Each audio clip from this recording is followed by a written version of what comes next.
इस वीडियो के अंदर सीजन 2 का पूरा कंपाइलेशन है, मतलब चैप्टर 32 से लेकर चैप्टर 63 तक। चैप्टर 32। ओकरण, मोमो और जीजी जीजी के घर के लिए निकल चुके हैं और वो अभी ट्रेन में है और जीजी और मोमो मिलकर ओकरण को बुली कर रहे हैं। मोमो और जीजी अपने बचपन के कैंडी को लेकर बात करना शुरू करते हैं और बातों बातों में अपना पूरा बचपन ही डिस्कस करने लगते हैं। और ओकरण एज यूजुअल जेलस फील कर रहा था उन दोनों को एक साथ इतने मजे से बात करते हुए देखकर। मोमो ओकरण से पूछती है, क्या हुआ तुम्हें? वो करण एकदम से चौंक जाता है और वो कुछ सोच नहीं पाता। वो कहता है, मेरे गोटे। मोमो कहती है, ओ करण, तुम अपने गोटों के बारे में कुछ ज्यादा ही सोच रहे हो। और जीजी और मोमो मिलकर फिर से ओकरण को लेकर हंसने लगते हैं, लेकिन ओकरण और चुप नहीं रहता, वो चिल्लाने लगता है। वो कहता है, मैं अभी तुम लोगों को तात्सुमाकी मॉन्स्टर के बारे में बताऊंगा। मोमो काफी इंटरेस्टेड थी, वो कहती है, मुझे भी जानना है तात्सुमाकी मॉन्स्टर के बारे में। ओकरण सोचता है किसी भी तरह से मोमो का अटेंशन मेरे ऊपर ही रहना चाहिए और फिर वो तात्सुमाकी मॉन्स्टर के बारे में अपना सारा ज्ञान बताना शुरू करता है। लेकिन ओकरण के स्टोरी के बीच में ही जीजी अपना स्टोरी शुरू कर देता है और मोमो उसका तरफ देखने लगती है। वो करण बहुत ही परेशान हो जाता है और वो कप्पा और मम्मीज के बारे में भी बताना शुरू करता है और मोमो का ध्यान वो फिर से अपनी तरफ ले लेता है। लेकिन मोमो से भी ज्यादा जीजी ओकरण के बातों में इंटरेस्टेड था और ओकरण जीजी को और बताने लगता है और जीजी भी उसके साथ और बातें करने लगता है। वो दोनों एक दूसरे के साथ ऐसे ही मॉन्स्टर के बारे में और बातें करते रहे। ओकरण को भी जीजी के साथ बात करते हुए एक्चुअली काफी मजा आ रहा था। फिर जीजी अचानक कहता है, ओकरण, तुम मोमो के दोस्त हो, इसका मतलब तुम मेरे भी तो दोस्त हुए। ओकरण एकदम से शांत हो जाता है और फिर वो वही लाइन कहता है, I am a awkward fellow after all. और मोमो घायल। ओकरण जीजी को नापसंद नहीं करता, लेकिन वो मोमो के साथ उसको नहीं देखना चाहता। फिर वो तीनों आखिरकार जीजी के शहर पहुंच जाते हैं। यहाँ पर एक वॉल्केनो भी है, लेकिन वो 200 साल पहले इरप्ट हुआ था, तो वैसे कोई परेशानी वाली बात नहीं है। फिर वो लोग एक बहुत ही लंबे सीढ़ियों के सामने पहुंचते हैं। जीजी एकदम कूदते कूदते निकल जाता है, लेकिन बाकी दोनों का हालत खराब। और उन सीढ़ियों के ऊपर ही है जीजी का घर। मोमो ओकरण बहुत ज्यादा थक चुके हैं, लेकिन मोमो कहती है कि उसको कोई औरा तो नहीं दिख रहा। मोमो को ये घर बहुत ही नॉर्मल लग रहा था और इस बात से जीजी बहुत ही सरप्राइज्ड है। वो तीनों घर के अंदर चले जाते हैं, लेकिन जंगल के अंदर से बहुत सारे अजीब से लोग उनको देख रहे थे।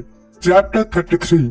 मोमो, करण और जीजी घर के अंदर आते हैं और मोमो पूरे घर को अच्छे से देखने लगती है, कबर्ड में, बाथरूम में, सब जगह। और जीजी और करण भी कुछ तो ढूंढने का कोशिश कर रहे थे। फिर मोमो बैठकर टीवी ऑन कर देती है और करण कहता है, देखो टीवी अपने आप ऑन हो गया। फिर मोमो कहती है, शांत रहो, मैंने पूरा घर देख लिया, पूरे घर में कुछ नहीं है। टेरुगन के साथ भी ठीक ऐसा ही हुआ था। जब स्पिरिट एनर्जी बहुत ही वीक हो जाता है तब उसको ढूंढना भी बहुत मुश्किल हो जाता है। मोमो कहती है, इसका मतलब है इस स्पिरिट को हराना बहुत ही आसान होने वाला है। ये बात सुन के जीजी बहुत ही खुश हो जाता है और वो मोमो के कंधों पे मालिश करने लगता है और ओकरण चिढ़ जाता है। फिर मोमो ओकरण से कहती है कि तो स्पिरिट्स तो रात से पहले नहीं निकलने वाले, तो मेरे पास अभी मौका है और मैं जा रही हूँ हॉट स्प्रिंग। ओकरण कहता है, तुम ये सब इसलिए तो नहीं कह रही हो ताकि तुम हॉट स्प्रिंग जा सको? मोमो कहती है, अरे नहीं नहीं, बिल्कुल नहीं। और वो ये कहते कहते ही निकल जाती है। फिर जीजी बाहर आके देखता है कि ओकरण वहाँ पर अकेला खड़ा है और मोमो जा चुकी है। वो कहता है, मुझे भी मोमो के साथ जाना था। सो अब जब मोमो नहीं है तो ये दोनों फुटबॉल खेलने लगते हैं।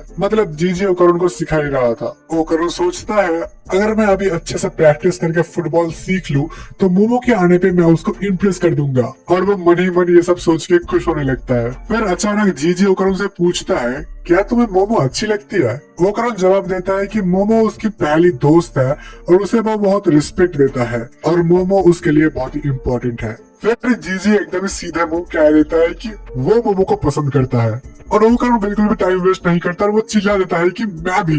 जीजी कहता है, तुमने तो अभी अभी कहा कि तुम उसका रिस्पेक्ट करते हो। ओकरण कहता है, हाँ, और प्यार भी। फिर वो दोनों इस बात को लेकर लड़ने लगते हैं कि कौन मोमो को ज्यादा पसंद करता है। जीजी कहता है, मैं मोमो का बचपन से दोस्त हूँ, तो मतलब मैं जीता। ओकरण को तभी याद आता है कि गलती से ही सही, लेकिन उन दोनों ने किस किया है। और वो शर्मा के कहता है कि मैं जीता। जीजी कहता है, लेकिन कैसे, वो तो बताओ। दूसरी तरफ मोमो हॉट स्प्रिंग में चिल कर रही है, लेकिन उसको कुछ लोग दरवाजे के पीछे से देख रहे हैं। इस तरफ ओकरण और जीजी की लड़ाई अभी तक जारी है, लेकिन तभी ओकरण कुछ नोटिस करता है। जीजी के घर पे दरवाजे के पास वाला दीवार अंदर से जितना लगता है बाहर से उससे ज्यादा बड़ा दिख रहा था और जीजी ने ये बात पहले कभी भी नोटिस नहीं किया था। फिर वो दोनों घर के अंदर जाते हैं और दीवार को अच्छी तरह से जांचने लगते हैं और वो दीवार अंदर से खोखला था। उसके बाद जीजी एक हथौड़ा लेकर आता है और वो कहता है मेरे पेरेंट्स के साथ जो कुछ भी हुआ उसके पीछे कोई तो रीजन था, और जीजी उस दीवार को तोड़ना शुरू करता है। जैसे ही एक होल बनता है वो दोनों अंदर झांक के देखते हैं और अंदर पूरा एक अजीब सा बहुत ही क्रीपी रूम है। चैप्टर 34।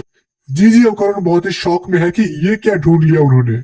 तभी घर का डोरबेल बजता है और जीजी दौड़ के जाता है ये सोचती हुई कि मोमो वापस आ चुकी है। लेकिन जैसे ही वो दरवाजा खोलता है वो देखता है कि 5 आंटियां आई है और ये लोग ही उनके ऊपर जंगल के अंदर से नजर रख रहे थे। दूसरी तरफ मोमो का नहा के हो चुका था और वो हॉट स्प्रिंग से निकलने ही वाली थी, लेकिन तभी वो देखती है 5 हट्टे कट्टे आदमी उसी हॉट स्प्रिंग के अंदर आ रहे हैं और वो लोग वहीं पे नहाने लगते हैं। मोमो बहुत ही चौंकी हुई है और वो समझ नहीं पा रही है कि उसको क्या करना चाहिए, क्योंकि बाहर जाने का रास्ता तो उन 5 ने घेर रखा है। फिर उनमें से एक आदमी मोमो से कहता है तुम्हें गेटर्स के बारे में पता है? मोमो जवाब देती है गेटर्स मतलब मगरमच्छ। वो आदमी कहता है नहीं, ये गेटर्स हमेशा हॉट स्प्रिंग में नजर आते हैं और वो यंग लड़कियों के पीछे जाते हैं। फिर वो 5 के 5 आदमी ही मोमो की तरफ अजीब तरह से बढ़ने लगते हैं। मोमो सोच में पड़ जाती है कि इनके ऊपर उसे अपना पावर्स यूज करना चाहिए भी या फिर नहीं, क्योंकि है तो ये इंसान ही। लेकिन इतने भी एक आदमी मोमो तक पहुंच जाता है और वो उसके हाथों को पकड़ लेता है। लेकिन तभी मोमो के पीछे का स्टैचू टूट के उसके ऊपर गिर जाता है। फिर पीछे का पूरा दीवार ही टूट के उनके ऊपर गिरने लगता है और मोमो इस मौके का फायदा उठा के भागने लगती है। वो आदमी मोमो के पीछे जाने का कोशिश करते हैं लेकिन मलबे के नीचे वो दब जाते हैं। मोमो किसी तरह से अपने आप को बचाते हुए वहां से जाने लगती है, लेकिन तभी एक आदमी मोमो तक पहुंच जाता है और उसके पैरों को पकड़ लेता है। लेकिन इससे पहले और कुछ हो पाता, सामने का पूरा दीवार भी टूटकर गिरने लगता है और क्योंकि दरवाजा खुला था तो मोमो बच जाती है, लेकिन वो आदमी मलबे के नीचे दब जाता है। फिर एकदम से सब कुछ शांत हो जाता है और हॉट स्प्रिंग के अंदर से मोमो को एक जाना पहचाना आवाज सुनाई देता है। वहां पर टर्बो गाड़ी थी। वो कब मोमो के साथ आ चुकी थी मोमो को पता भी नहीं था। उसने दादी को इस जगह के बारे में बताते हुए सुन लिया था और उसको पता चल गया था कि यहाँ पर हॉट स्प्रिंग है और वो ये चांस मिस नहीं कर सकती। तो वो चुपचाप मोमो के बैग में घुस गई थी। मोमो ग्रैनी से बिल्डिंग के बारे में पूछती है, लेकिन ग्रैनी ने कुछ नहीं किया था। फिर लोकल लोग वहां पर आ जाते हैं और बिल्डिंग टूटने के पीछे वो लोग उन 5 आदमियों को ही जिम्मेदार ठहराते हैं। वापस लौटते वक्त मोमो और ग्रैनी डिस्कस कर रहे थे कि वहां पर आकर मोमो को बचाया किसने, लेकिन ग्रैनी को भी इस बारे में कोई आइडिया नहीं है। फिर मोमो ग्रैनी से उस घर के बारे में पूछती है। ग्रैनी कहती है वो जगह एक बहुत ही खराब जगह है, इंसान के खून से लथपथ। चैप्टर 35।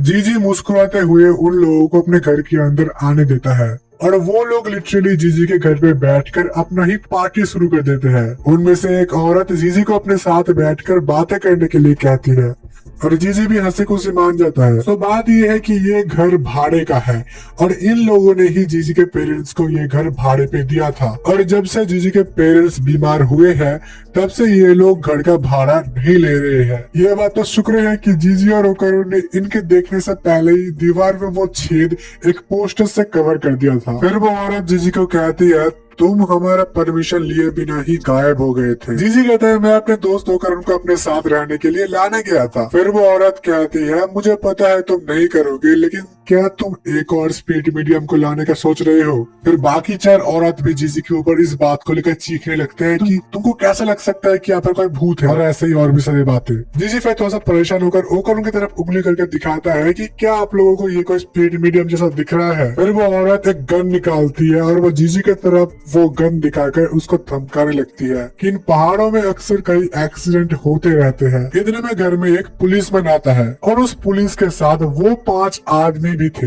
जिन्होंने हॉट स्प्रिंग के अंदर मोमो के ऊपर अटैक किया था, और ये सारे लोग एक ही फैमिली के मेंबर्स हैं। फिर उनमें से एक आदमी जीजी को पकड़कर सवाल पूछने लगता है। वो ओकर को दिखाकर पूछता है कि ये लड़का कौन है? जीजी कहता है वो मेरा अच्छा दोस्त है। वो आदमी ओकर से सवाल करता है जीजी का फेवरेट सॉकर टीम कौन सा है? अगर तुम जीजी के अच्छे दोस्त हो तो तुम्हें इतना तो पता होना ही चाहिए। वो आदमी ओकर की तरफ अजीब तरह से बढ़ने लगता है, लेकिन तभी ओकर एक फुटबॉल टीम का नाम बता देता है जिस फुटबॉल टीम का पोस्टर उसने जीजी के घर पे देखा था, और ये जवाब सही भी होता है। वो दोनों थोड़ा सा चैन का सांस ले ही रहे थे, तभी वो औरत पूछती है कि वो लड़की कहाँ पर है। जीजी मना कर देता है कि उसने किसी लड़की को यहाँ पर लाया है, लेकिन वो औरत जीजी के तरफ बहुत ही गुस्से से देखती है और वो कहती है तुमने अभी अभी हमसे झूठ कहा। मोमो ने सुना था कि यहाँ पर एक तासिनोचो स्नेक मॉन्स्टर का पूजा किया जाता है और वो उसी स्नेक मॉन्स्टर को देखने आई थी। मोमो मन में सोचती है कि वो बाद में होकर उनके साथ यहाँ पर एक और बार आएगी, लेकिन अंदर जाकर मोमो देखती है कि वो बस एक छोटा सा नॉर्मल सा दिखने वाला डेड स्नेक है। उस मंदिर का प्रीस्ट बताता है कि ये सब मॉन्स्टर के बातें बस टूरिज्म बढ़ाने के लिए है, ऐसा कुछ असली में एग्जिस्ट नहीं करता। मोमो घर लौटते हुए सोचती है कि अगर होकर उनको पता चलेगा कि ऐसा कोई मॉन्स्टर एग्जिस्ट नहीं करता तो होकर उनको बहुत ही खराब लगेगा। फिर मोमो घर लौटती है और वो जैसे ही घर के अंदर घुसती है वो देखती है अपने सामने उन्हीं आदमियों को, ओकरुन और जीजी को पीटते हुए। वो औरत कहती है आखिरकार हमारी सारे कुर्बानियां यहाँ पर आ चुके हैं, हमें रिचुअल स्टार्ट करना चाहिए। चैप्टर 36। मोमो अपने सामने जीजी और ओकरुन को पड़ा हुआ देखती है और फिर वो उन दोनों आदमियों को देखती है। फिर मोमो एकदम से एक आदमी के गले पे एक जोरदार लात मारती है और दूसरे को अपने पावर से अपने तरफ खींचकर उसके मुंह पे घुटना दे मारती है। फिर बाकी दो आदमी भी मोमो के ऊपर अटैक करने आते हैं और मोमो उनके ऊपर एक टेबल फेंक कर मारती है और एक के वो गोटे फोड़ देती है। तभी आखिरी बचा हुआ आदमी पीछे से आकर मोमो को जकड़ लेता है और उसके सिर पे एक जोर से अपने सिर से दे मारता है और सिर पे चोट लगने से वो अपने पावर्स को भी यूज नहीं कर पा रही थी। तभी टर्बोगरी बैग से अचानक निकलती है और वो आदमी चौंक कर पीछे हटने लगता है और एक बोतल से फिसल कर वो गिर जाता है। मोमो अपने आप को संभालती है क्योंकि वो औरत अभी भी बाकी है और वो आदमी भी फिर से खड़े हो चुके हैं। उनमें से मेन औरत सामने आती है और मोमो को एक बहुत ही तेज लात मारती है। मोमो उसके ऊपर अपने पावर्स यूज करती है लेकिन वो उस अटैक को इजीली डॉज कर लेती है और मोमो को एक और बार जोर से मारती है और ये मुक्का इतना ज्यादा पावरफुल था कि मोमो 2 दीवारें तोड़ते हुए उस सीक्रेट रूम के अंदर जाकर गिरती है। वो औरत इस फैमिली की हेड थी, सबकी माँ। मोमो कहती है ये औरत है कौन, कोई भी इंसान इतना ताकतवर तो नहीं हो सकता। वो औरत कहती है हम कीटो फैमिली इस गांव को सालों से प्रोटेक्ट करते आए हैं और तुम इस गांव को डिस्ट्रॉय नहीं कर पाओगी। और ये लोग 200 सालों से यहाँ पर ह्यूमन सैक्रिफाइसेस कर रहे हैं जिसके वजह से 200 सालों से वो वोल्केनो इरप्ट नहीं हुआ है क्योंकि ये लोग द ग्रेट सरपेंट को ऑफरिंग्स देते आ रहे हैं और वो ये काम पूरे गांव के अंदर ही सालों से करते आ रहे हैं। तो इसका मतलब जीजी के पेरेंट्स को भी इन लोगों ने सैक्रिफाइस कर दिया है। तभी मोमो जमीन में धंसने लगती है और दीवारें कुछ अजीब सा बनने लगते हैं और चैप्टर यहीं पे खत्म हो जाता है। चैप्टर 37। नीचे का पूरा जमीन रेत बन चुका है और मोमो उसके अंदर धीरे धीरे धंसते जा रही है। मोमो अपने पावर्स का यूज करके दीवार को पकड़कर खुद को उस रेत के अंदर से खींचकर बाहर निकालती है, लेकिन वो लोग भी वहीं पर खड़े थे और मोमो को फिर से मारकर उसी के अंदर फेंक देते हैं। मोमो रेत के अंदर तेजी से धंसने लगती है लेकिन तभी पीछे से ओकरुन और जीजी आकर उन सभी को एक साथ धकेल कर अंदर कूद जाते हैं। उन लोगों के ऊपर एक टेबल रखकर ओकरुन मोमो को बचाने के लिए अपना हाथ आगे करता है। मोमो ओकरुन का हाथ पकड़ लेती है लेकिन तभी पूरा जमीन धंस जाता है और वो सारे के सारे एक गड्ढे के अंदर गिर जाते हैं। गिरने के बाद मोमो उठकर ऊपर देखती है तो ये गड्ढा बहुत ज्यादा गहरा है। ओकरुन मोमो नीचे की तरफ देखते हैं तो ये गड्ढा नीचे से और भी ज्यादा फैला हुआ है, जैसे यहाँ पर एक पूरा शहर ही बस गया है। जीजी एक पाइप को पकड़कर लटक रहा था लेकिन वो पाइप टूट जाता है और जीजी नीचे गिरने लगता है। मोमो उसे पकड़ने का कोशिश करती है लेकिन वो पकड़ नहीं पाती और लेकिन जीजी कोई तो एक अजीब से चीज के ऊपर गिर जाता है और वो लोग देखते हैं कि ये एक बहुत ही बड़ा सा स्नेक मॉन्स्टर है। तो ये लोग जो सरपेंट गॉड का बात कर रहे थे तो वो सच है। कीटो फैमिली ने आज तक सारे इंसानों को इसी मॉन्स्टर को खिलाया है। ओकरुन उसको देखकर कहता है ये तो मंगोलियन डेथ वर्म है। इसका मतलब ये 200 साल पुराना कोई सरपेंट गॉड नहीं है, ये एक इंसान खाने वाला कीड़ा है। लेकिन ये लोग उसको एक गॉड मानते हैं और उसको शांत करने के लिए एक अजीब सा डांस करने लगते हैं। लेकिन तभी वो मॉन्स्टर उनके ऊपर अटैक करता है और उनमें से कुछ लोगों को वो खा लेता है और ये देख के मोमो करना जीजी का पूरा फट के हाथ में आ चुका है। ये गड्ढा इतना ज्यादा फैला हुआ है कि यहाँ से निकलने का सिर्फ एक ही रास्ता है, ऊपर से। वो तीनों अभी के लिए घर के अंदर छुपने के लिए जाते हैं लेकिन मोमो और ओकरुन अपना सर पकड़कर जमीन में है। चैप्टर 38। जीजी किसी तरह से उन दोनों को घर के अंदर ले आता है लेकिन वो दोनों अजीब सा बिहेव कर रहे हैं। ओकरुन हर तरफ तोड़फोड़ मचाने लगता है।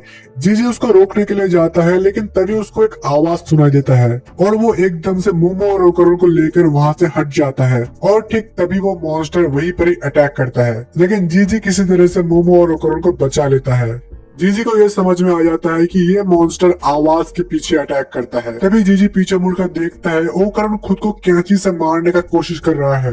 जीजी एकदम से जाकर ओकरण को रोकता है और ओकरण कहता है कि मुझे मरने दो। ये बात सुनते ही जीजी को फ्लैशबैक आता है जहाँ पर वो स्कूल से लौट कर देखता है कि उसके मम्मी पापा खुद को मारने का कोशिश कर रहे हैं। जीजी किसी तरह से उन दोनों को बचा तो लेता है, लेकिन वो लोग भी एक ही बात कहते हैं, हमें मरने दो। जीजी किसी तरह से ओकरण को संभाल रहा था, तभी मोमो भी खुद को मारने का कोशिश करने लगती है, लेकिन टर्बो ग्रैनी बीच में आकर मोमो को बचा लेती है। फिर जीजी किसी तरह से मोमो और ओकरून दोनों के ही हाथों को बांध देता है। टर्बो ग्रैनी कहती है कि ये दोनों ऐसा कर रहे हैं उस मॉन्स्टर के वजह से, उस मॉन्स्टर के साइकिक वेव्स के वजह से लोग खुद को मारने का कोशिश करते हैं। जीजी फिर ग्रैनी से पूछता है अगर ऐसा ही बात है तो मुझे कुछ क्यों नहीं हो रहा है। इससे पहले ग्रैनी कुछ कहती, मोमो अपने पावर से कांच के टुकड़ों को उठाकर जीजी के तरफ फेंकती है और जीजी को इससे बहुत ज्यादा चोट आता है। जीजी जैसे ही खिड़की की तरफ देखता है वो मॉन्स्टर बिल्कुल ही खिड़की के बाहर उसके मुंह के सामने था। पीछे मुड़कर वो देखता है तो मोमो अपने पावर से खुद को मारने की कोशिश कर रही है और ओकरण पागल की तरह छटपटा रहा है। इस तरह के सिचुएशन में जीजी ऑलमोस्ट हार मान ही चुका है, लेकिन तभी वो दौड़ कर जाता है और अपने हाथों से मोमो को बचाता है और मोमो ओकरण को फिर से वो उठाकर पूरे तेजी से दौड़ता है और किसी तरह से वो इस बार भी उन दोनों को ही उस मॉन्स्टर से बचाने में कामयाब हो जाता है। लेकिन भागते भागते वो एक सीढ़ी से फिसल कर गिर जाता है और मोमो और ओकरण छूटते ही फिर से खुद को मारने की कोशिश करने लगते हैं, लेकिन जीजी भी दौड़ कर जाता है और उनको फिर से बचा लेता है। लेकिन उन दोनों को पकड़कर जीजी सामने की तरफ देखता है तो वो मॉन्स्टर उनको बस खाने ही वाला था और इस बार जीजी के पास ना तो भागने का जगह है ना तो एनर्जी। लेकिन अचानक कहीं से वहाँ पर एक स्पिरिट आ जाता है और इसी स्पिरिट को जीजी ने उसके घर पे देखा था। चैप्टर 39। वो स्पिरिट उस मॉन्स्टर के अटैक को ब्लॉक करके उन तीनों को बचा लेता है। मोमो और ओकरण भी फिर से अपने होश में वापस आ चुके हैं। ग्रैनी उन सभी को उस स्पिरिट के आंखों में देखने से मना करती है। उस स्पिरिट के आंखों में देखने से भी इंसान मरना चाहता है। यहाँ पर उस स्पिरिट का साइकिक वेव उस मॉन्स्टर के साइकिक वेव को कैंसिल आउट कर रहा है। वो करूँ थोड़ा सा भी टाइम वेस्ट ना करते हुए टर्बो ग्रैनी फॉर्म में आता है और पूरा ऑल आउट जाकर उस मॉन्स्टर के गर्दन को काट देता है। लेकिन इससे कुछ फायदा नहीं होता क्योंकि वो मॉन्स्टर एक ही सेकंड के अंदर फिर से एक और सिर उगा लेता है। भागते भागते जीजी उस स्पिरिट को कहता है तो मेरे मम्मी पापा के साथ जो कुछ भी हुआ वो तुमने नहीं किया था। वो स्पिरिट एकदम से जीजी के आंखों के सामने आ जाता है और जीजी को उस स्पिरिट का पास्ट दिखने लगता है। कुछ बच्चे मैदान में एक अजीब सा डांस करते हुए आपस में खेल रहे हैं। कुछ दूर एक पिंजरे के अंदर से कोई तो उनको देख रहा है।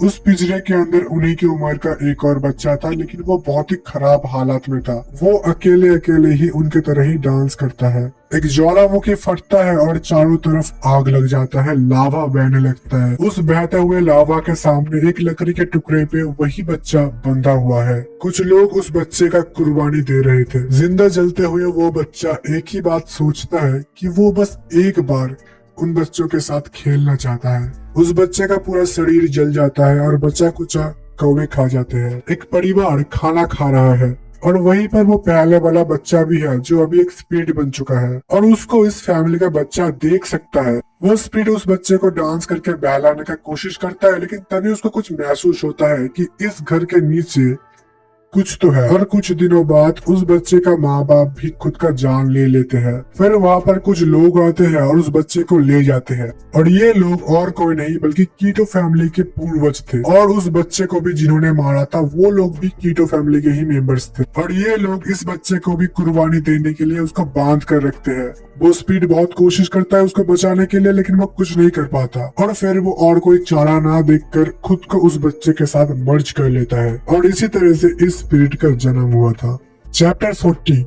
उस बच्चे का इस औरत के ऊपर हेट्रेट से ये स्पिरिट पैदा हुआ था ताकि वो उस औरत को मार सके। ये सब कुछ जानने के बाद जीजी बहुत ज्यादा गुस्सा हो चुका है। मोमो स्पिरिट को जीजी के ऊपर से हटाने की कोशिश कर रही है और ग्रैनी जीजी को उस स्पिरिट से दूर जाने को कह रही है। दूसरी तरफ ओकरण अकेले ही उस मॉन्स्टर से फाइट कर रहा है। जीजी मोमो को कहता है रुको, ये स्पिरिट अलग है। फिर वो स्पिरिट जीजी को उस गड्ढे के एकदम नीचे ले जाने लगता है और मोमो भी उसके पीछे पीछे ही जाने लगती है। भागते हुए जीजी एकदम नीचे तक पहुंच जाता है जहाँ पर एक दरवाजा है। जीजी उस दरवाजे को खोलकर अंदर जाता है और अंदर उस बच्चे का जला हुआ शरीर अभी भी वहीं पर रखा है। इतने सालों तक उस बच्चे का जला हुआ शरीर यहीं पर ही अकेला रखा हुआ था। ग्रैनी जीजी को उसके पास जाने से मना करती है क्योंकि वो लोगों को मरने के लिए उकसाता है, लेकिन जीजी कहता है तुम गलत हो, ये बिल्कुल हमारे जैसा ही है। और वो तीनों वहीं पर ही बहस शुरू कर देते हैं। लेकिन दूसरी तरफ वो मॉन्स्टर अभी भी पागल की तरह घूम रहा है और वो अपने बॉडी से इलेक्ट्रिक वेव्स छोड़ता है। मोमो जीजी को बहुत जोर से शॉक लगता है और वो गिर जाते हैं, और जैसे ही वो जमीन पे गिरते हैं उनके हाथों पे कुछ चुपचुपा सा लग जाता है। वो मॉन्स्टर अपने मुंह से एक लिक्विड फेंकने लगता है और पूरा जगह उस लिक्विड से भरने लगता है। वो करण भी बहुत ज्यादा थक चुका है और वो और फाइट नहीं कर सकता। और इस तरफ जीजी चुपचाप बैठा हुआ है जैसे उसका होश नहीं है। जीजी का दिमाग उस बच्चे की मेमोरीज में फंस चुका है।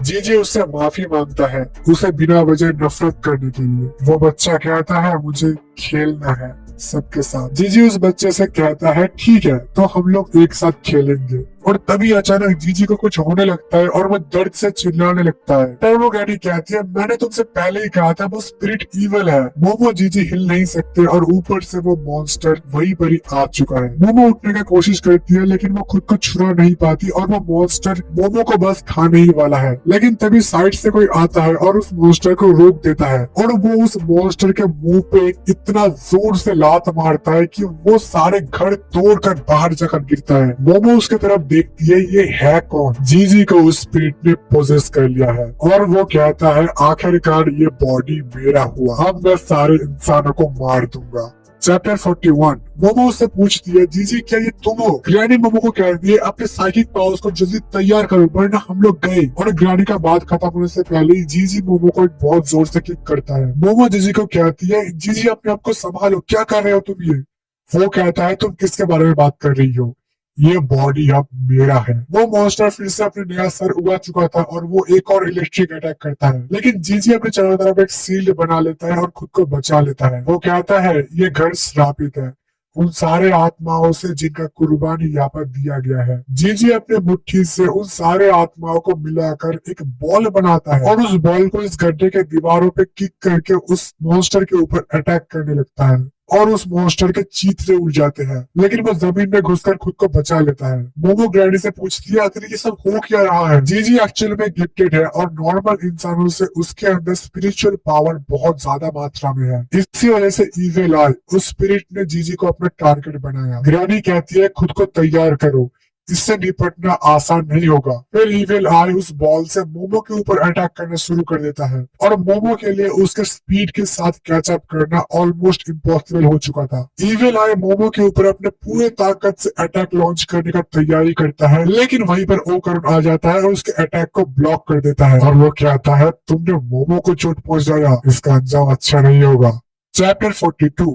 उस बॉल के ऊपर दोनों तरफ से अपने पूरा ताकत लगा रहे हैं, लेकिन ओकरण पहले से ही थका हुआ था तो इविल आई उसको पुश करने में कामयाब हो जाता है। ओकरण पीछे की तरफ गिरता है लेकिन वो साथ ही साथ मोमो को उठाकर वहां से हट जाता है इससे पहले इविल आई उनको हिट कर सके। इविल आई ओकरण को कहता है तुम योकाई होकर इंसान को क्यों बचा रहे हो। उससे फाइट करने के बजाय ओकरण मोमो को लेकर वहां से भागने लगता है। वो दोनों दीवार में एक अजीब से चीज को नोटिस करते हैं। ओकरण कहता है ये उस वार्म का एक और अटैक है, ये चीज हवा में जहर फैलाता है और उसके दुश्मनों को वीक करता है, तो अभी किसी भी तरह से उनको यहाँ से जल्दी निकलना पड़ेगा। ओकरण कहता है उस मॉन्स्टर का एक ही कमजोरी है सनलाइट, लेकिन वो लोग उस मॉन्स्टर को जमीन से बाहर कैसे निकाले। वो सोचती है लेकिन हम जीजी को भी तो यहाँ पर अकेले छोड़कर नहीं जा सकते। ओकरण कहता है जीजी को मैं संभाल लूंगा, तुम ऊपर जाओ और एक रस्सी ढूंढो। मोमो ओकरण के आंखों में देखते हुए उसके हाथों को पकड़कर कहती है मैं तुमको जरूर बचाऊंगी। मोमो एक सोफा के ऊपर बैठती है और ओकरण उस सोफे को अपने पैरों से उस होल के तरफ एम कर किक करता है। मोमो ऑलमोस्ट पहुंच ही गई थी लेकिन तभी वो गिरने लगती है, लेकिन वो अपने पावर्स का यूज करके ऊपर चढ़ी जाती है और नीचे ओकरण के पास जीजी भी पहुंच चुका था। ओकरण ट्रांसफॉर्म होता है और वो कहता है मैंने तुमसे कहा ना तुम आसानी से नहीं बचने वाले। मोमो ऊपर एक पर्दे को फाड़ कर उसको जोड़ कर एक रस्सी बनाती है, लेकिन वो रस्सी अभी भी बहुत ज्यादा छोटा है। मोमो घर में गैस ऑन करके पूरे घर को ही आग लगा देती है और आग लगने की वजह से वहां पर शहर के फायर फाइटर्स आ जाते हैं। मोमो कहती है रुको करुण, मैं आ रही हूँ तुम्हें बचाने। चैप्टर 43। ओकरुन और जीजी का बहुत जोरों शोरों से फाइट चल रहा है। जीजी ओकरुन के ऊपर स्पीड बॉल से अटैक करते जा रहा है और ओकरुन सारे अटैक्स को डॉच करते जा रहा है। मोमो जीजी के स्पीड के साथ कीप अप नहीं कर पा रही थी, लेकिन ओकरुन कर पा रहा है, लेकिन हमेशा के लिए नहीं। जीजी का एक हिट ओकरुन को लग जाता है और एक ही हिट से ओकरुन को बहुत ज्यादा चोट आता है, लेकिन ओकरुन किसी तरह से एक दूसरा हिट खाने से पहले ही खुद को बचा लेता है। जीजी कहता है तुम जिस तरह से भागने फिर रहे हो उससे कुछ फायदा नहीं होने वाला, तो ठीक है मैं अपना पूरा ताकत लगाने वाला हूँ। जीजी के नाक से थोड़ा सा खून आता है क्योंकि वो पॉइजन काम करना शुरू कर चुका था। जीजी ओकरुन के ऊपर बॉल से अटैक करता है जिसको ओकरुन डॉच कर लेता है, लेकिन वो जीजी के सील्ड के अंदर कैद हो जाता है। ओकरुन उस सील्ड से बाहर नहीं जा सकता और जीजी उस सील्ड के अंदर घुस आता है और वो ओकरुन को बहुत ही बेरहमी से मारना शुरू करता है। ओकरुन को मारते हुए वो कहता है तुमको खत्म करने के बाद मैं उस लड़की को छोटे छोटे टुकड़ों में फाड़ दूंगा, और ये सुनते ही ओकरुन जीजी का मुंह पकड़ लेता है। ओकरुन कहता है तुम ऑलरेडी बहुत गलत काम कर चुके हो, पहले तो तुमने मोमो को चोट पहुंचाया और वो भी जीजी के बॉडी से। जीजी कभी भी मोमो को चोट नहीं पहुंचाता। मेरे दोस्त को मेरे पास वापस करो। इविल आई ओकरुन को अपने घुटने से मारने जाता है, लेकिन ओकरुन उसको डॉच करके नीचे से उसके ऊपर अटैक करता है और वो इविल आई को दूसरा मौका देता ही नहीं, वो वैसे ही बार बार मारते ही जाता है और 20वें अटैक के साथ इविल आई सील्ड तोड़कर बाहर जाकर गिरता है। ओकरुन फिर कहता है और तुम्हारा सबसे बड़ा गलती, तुमने मुझे गुस्सा दिलाया, और ये कहते ही ओकरुन बेहोश होकर वहीं पर गिर जाता है क्योंकि वो जहर के ऊपर भी काम करना शुरू कर चुका था। चैप्टर 44। ओकरुन बहुत ही मुश्किल से खड़ा होने का कोशिश करता है। ओकरुन कहता है मोमो मेरे लिए ऊपर इंतजार कर रही होगी, मुझे जितना हो सके ऊपर जाना पड़ेगा। ओकरुन जीजी के बॉडी को भी घसीटते हुए ऊपर ले जाने लगता है। टर्बोगानी अभी भी उस गड्ढे के एकदम नीचे ग्लू में फंसी हुई है और वो बहुत अनाप शनाप चिल्लाती है और ओकरुन उसके आवाजों को सुनकर वहाँ पर आ जाता है। ओकरुन को पता नहीं था कि ग्रैनी यहाँ पर है, उसको लग रहा था कि ग्रैनी मोमो के साथ है। ओकरुन ग्रैनी को खींच कर निकालने का कोशिश करता है, लेकिन वो भी ग्लू में फंस जाता है। फिर वो दोनों ही वहाँ पर मोमो को हेल्प के लिए चिल्लाने लगते हैं। ऊपर फायर फाइटर्स घर पे पानी डालकर आग बुझाने का कोशिश कर रहे हैं। मोमो पुलिस को कीटो फैमिली के बारे में सब कुछ बताने का कोशिश कर रही है, लेकिन वहीं पर कीटो फैमिली का वो पुलिस ऑफिसर भी था और वो मोमो को कहता है तुम मेरे साथ गाड़ी में क्यों नहीं बैठती, वहाँ पर मैं तुम्हारी सारी बातें सुनूंगा। तभी मोमो साइड में देखती है कि सूरज बस डूबने ही वाला है। मोमो फिर जल्दी करने लगती है क्योंकि एक बार सूरज डूब गया तो उस मॉन्स्टर को हराने का और कोई रास्ता नहीं है, और तभी जमीन बहुत जोर से हिलने लगता है जैसे भूकंप आ गया हो। इस कांस्टेंट आग और पानी की वजह से वो मॉन्स्टर घर को तोड़ते हुए बाहर आ चुका था। अचानक इतने बड़े मॉन्स्टर को देख के सारे लोग वहाँ से भागने लगते हैं। मोमो सोचती है कि एकदम सही टाइम पे बाहर निकले हो, और सूरज के किरणें उसका बॉडी पे पड़ते ही उसका सारा बॉडी जल के राख बनने लगता है। लेकिन सूरज ऑलमोस्ट डूबने ही वाला था और वो मॉन्स्टर एक घर के पीछे छाव में खुद को बचाने का कोशिश करता है। मोमो फिर उस फायर ट्रक के पास जाती है और पूरे ट्रक को ही घर के ऊपर फेंक देती है और वो ट्रक घर को तोड़ते हुए उस मॉन्स्टर को कुचल देता है। चैप्टर 45।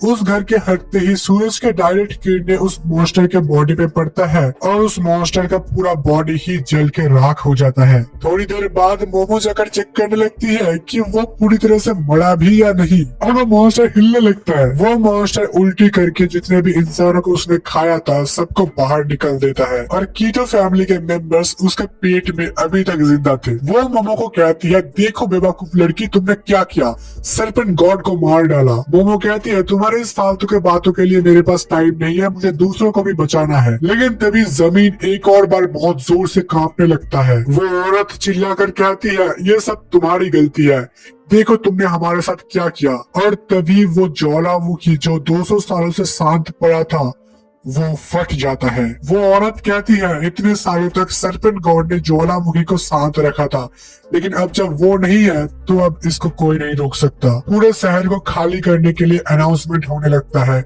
और सारे लोग अपने घर को छोड़कर बाहर जाने लगते हैं। मोमो कहती है तुम सब गलत हो, ये किसी सरपेंट गॉड की वजह से नहीं हो रहा है, ये एक नेचुरल फिनोमिना है। मोमो उस मॉन्स्टर के बॉडी को उठाकर कहीं पर ले जाने लगती है। एक टूटे पाइप के ऊपर वो उस मॉन्स्टर के बॉडी के एक तरफ को फिक्स कर देती है। कीटो फैमिली अभी भी मोमो का पीछा करते जा रहे थे। मोमो कहती है अगर लावा साइड तक पहुंच गया तो सरपेंट गॉड का बातें सच हो जाएगा। जो मैं होने नहीं दूंगी। मोमो उस मॉन्स्टर के सर को ऊंचा पकड़ती है जिसका मुंह से पानी निकल रहा था। मोमो उस मॉन्स्टर के बॉडी को एक जायंट पाइपलाइन की तरह यूज कर रही थी।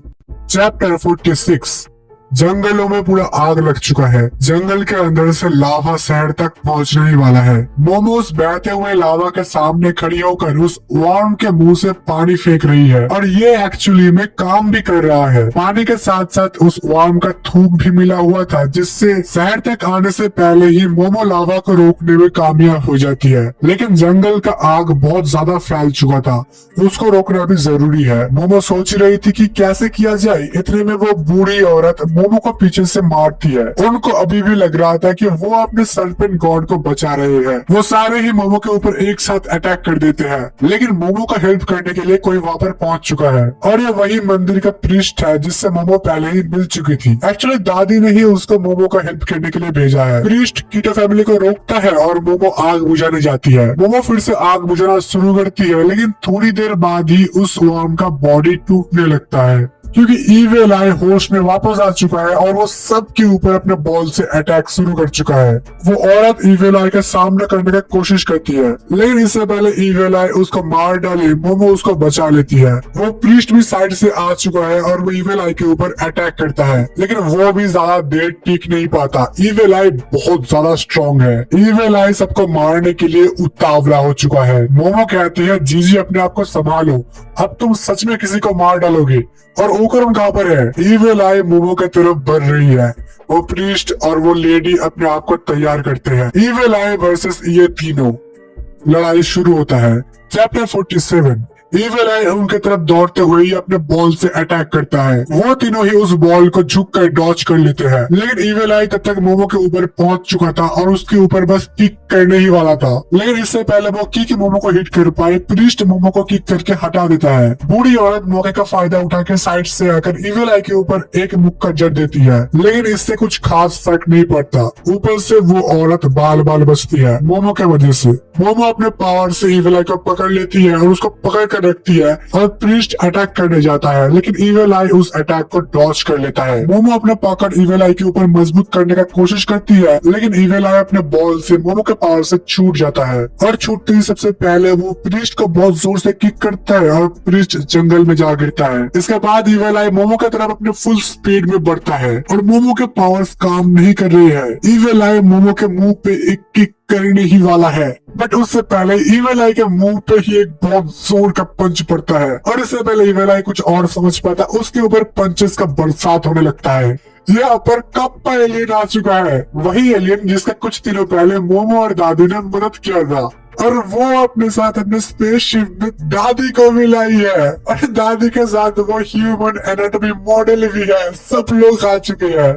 कप्पा मॉन्स्टर और दादी एक साथ इविल आई के ऊपर अपने अटैक शुरू करते हैं। इविल आई दादी के अटैक्स डॉज कर रहा है और दादी इविल आई के अटैक्स डॉज कर रही है, लेकिन दादी ज्यादा फास्ट है और वो इजीली इविल आई को 2-3 हिट्स बहुत जोर से मार देती है। इविल आई को जमीन में गाड़ते हुए दादी एनाटॉमी मॉडल को अटैक करने का ऑर्डर देती है। एनाटॉमी मॉडल पूरी तेजी से इविल आई की तरफ दौड़ते हुए आता है, लेकिन इविल आई उठकर एनाटॉमी मॉडल को ही बिखर देता है, लेकिन वो टूटता नहीं है बल्कि वो अपने पार्ट्स को अलग करके जीजी के बॉडी के ऊपर ही चिपक जाता है और उसके हर एक पार्ट पे वो स्पिरिट वाला सील लगा हुआ है। एडवे मॉडल इविल आई को अपने अंदर पूरी तरीके से कैद कर लेता है। सब कुछ एकदम से शांत हो जाता है। मोमो प्रीस्ट दादी एडवे मॉडल की तरफ देख रहे हैं और एडवे मॉडल थम्स अप लेके दिखाता है सब कुछ सही है। चैप्टर 48।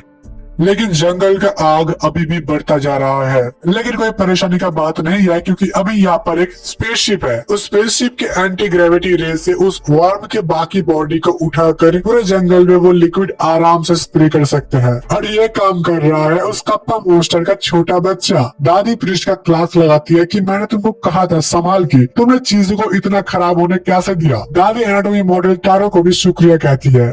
टारो पूछता है, लेकिन मैं अपने इनर ऑडियंस का क्या करूं? मोमो थोड़ी सी भी वक्त बर्बाद नहीं करती और वो सीधे ओकरम की तरफ दौड़ती है और मोमो के साथ साथ कप्पा मॉन्स्टर भी जाता है। कप्पा मॉन्स्टर अपने एक मुक्के से घर का सारा मलबा हटा देता है। मोमो नीचे झुककर देखती है, पूरा गड्ढा उस मॉन्स्टर के लिक्विड से भर चुका है। मोमो बस उस गड्ढे को घूरे जा रही है और वो सोचती है, नहीं, ये नहीं हो सकता।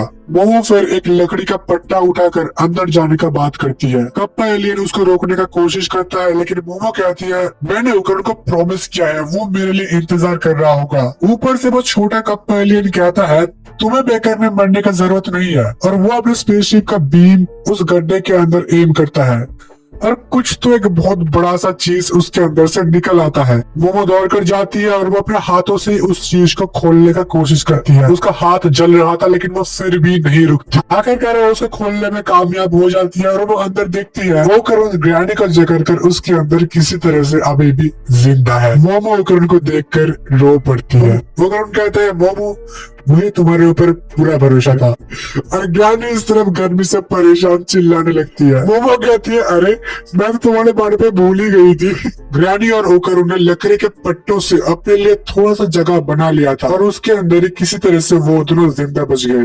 ओकरुण मोमो से पूछता है जीजी का क्या हुआ। मोमो ओकरुण को पूरा सिचुएशन समझाती है। ओकरुण कहता है मुझे माफ करना, मैंने कहा था मैं जीजी को संभाल लूंगा लेकिन मैं संभाल नहीं पाया। और वो ये कहते हुए फिसल कर मोमो के ऊपर गिर जाती है और साथ ही साथ वो शर्मा का चौकर पीछे हट जाता है। लेकिन मोमो ओकरुण को सामने से हक करती है। मोमो कहती है मैंने तुमसे कहा था कि मैं तुमको बचाने आऊंगी लेकिन मैं कुछ नहीं कर पाई। वो तो शुक्र है कि तुम जिंदा हो। और ओकरुण शर्म के मारे लाल होते जा रहा है और चैप्टर यहीं पे खत्म होता है। सब भाइयों यहाँ तक वीडियो देख लिया तो लाइक कर दो, चैनल को भी सब्सक्राइब कर देना। मैं तुमसे मिलता हूँ नेक्स्ट वीडियो में, तब तक के लिए बाय। सो गाइज आज का एपिसोड यहीं पर खत्म होता ही। अगर आपको यह वीडियो अच्छा लगा हो तो please like share and subscribe to get motivated.